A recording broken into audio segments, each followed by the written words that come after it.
தலித் பெண்களுக்கான முக்கியத்துவம் கடந்த 75 வருஷத்துல கொடுக்கப்படலை. இந்த டேட்டா தான் உண்மை.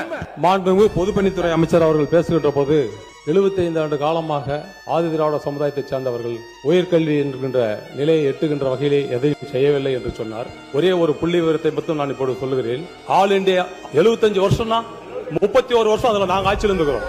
All India survey of higher education report gross enrolment ratio 2019-20 பட்டியல் ஆன்லைன்ல எடுத்து பாத்துங்க. இப்போ அன்னைக்கு ஒட்டுமொத்தமா மாணாக்கர்களுடைய சேர்க்கை 51.4%, ஆதி திராவிட சமுதாயத்தை சேர்ந்தவங்க 40%, பழங்குடியினர் சமுதாயத்தை சேர்ந்தவங்க 39% அந்த பட்டியல் இருக்கு. அது நாங்க தயாரித்த பட்டியல் இல்ல, ஆல் இண்டியா சர்வே பண்ணது. ஒன்று.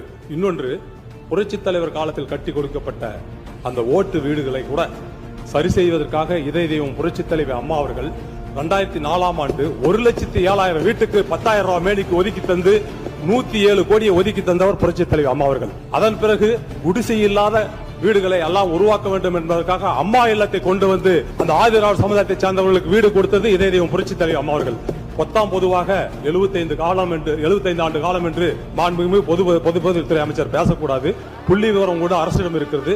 எல்லாத்தையும் எடுத்து பாருங்க. பார்த்துட்டு நீங்க பேசுங்கன்னு சொல்லிட்டு இந்த தகவலை 75 காலத்தில் திராவிட கழக ஆட்சி, அதிமுக ஆட்சி